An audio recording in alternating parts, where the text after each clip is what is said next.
의뢰인의 행복만 생각합니다. 법률 문제로 고민에 빠지신 분들에게 정확한 정보를 제공하여 현명한 선택을 하도록 도와드리는 소송 가이드입니다. 사업을 하다 보면 가장 답답한 순간 중 하나가 물건은 이미 납품했는데 거래처에서 대금을 차일피일 미루는 상황입니다. 처음에는 다음 주에 주겠다, 자금 사정만 조금 풀리면 바로 입금하겠다는 말을 믿고 기다리지만 시간이 길어질수록 결국 돈을 받지 못하는 경우도 적지 않습니다. 특히 소규모 사업장일수록 미수금 하나가 회사 운영에 큰 영향을 줄 수 있기 때문에 초기에 제대로 대응하는 것이 중요합니다. 물품 대금 문제에서 가장 중요한 건 결국 증거입니다. 거래 당시 계약 내용을 얼마나 명확하게 남겨두었는지가 소송 결과를 크게 좌우할 수 있습니다. 제품 종류와 수량, 단가, 납품 일정 같은 기본 내용은 물론이고 제품 성능이나 하자 기준까지 구체적으로 정리해두면 추후 분쟁을 줄이는 데 도움이 됩니다. 상대방이 갑자기 제품에 문제가 있다며 대금 지급을 미루는 경우도 실제로 많기 때문입니다.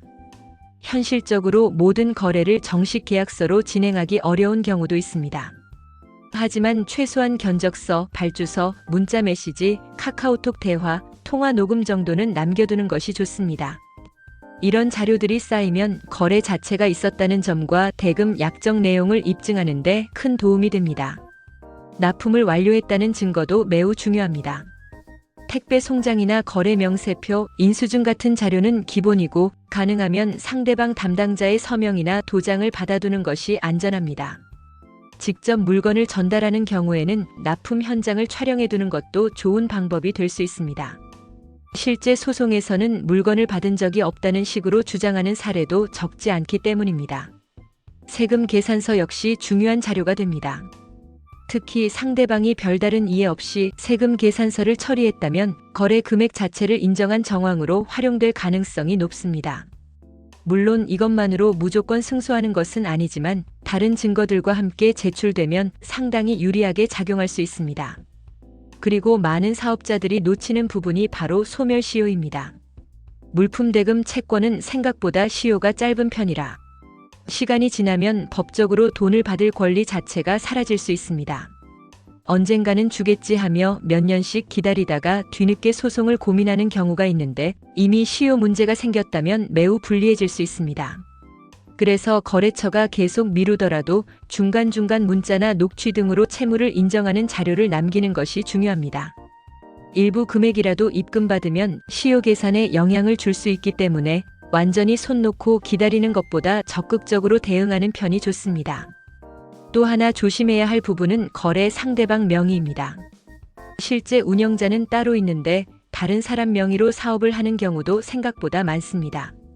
나중에 문제가 생기면 책임을 누구에게 물어야 하는지가 복잡해질 수 있기 때문에 거래 초반부터 사업자 등록 정보와 실제 운영자를 꼼꼼히 확인하는 것이 안전합니다. 결국 물품 대금 문제는 나중에 해결하면 되겠지라고 생각할수록 더 어려워지는 경우가 많습니다. 거래 초기부터 증거를 남기고 미수금이 생기면 빠르게 대응하는 것이 가장 현실적인 예방책이라고 볼 수 있습니다. 소송 가이드는 법률적으로 문제가 될 수 있는 부분에 관해 상세히 설명을 드리고 그 해결책에 관하여 근거 법령 및 관련 법령을 제시하는 길잡이를 해드립니다. 항상 노력하는 자세로 의뢰인의 이익을 최우선하는 모습을 보여드리겠습니다. 소송에 대한 자세한 상담을 원하신다면 변호사 상담 신청을 누르시고 더 많은 정보를 보고 싶으시다면 소송 가이드 카페를 방문하시면 됩니다.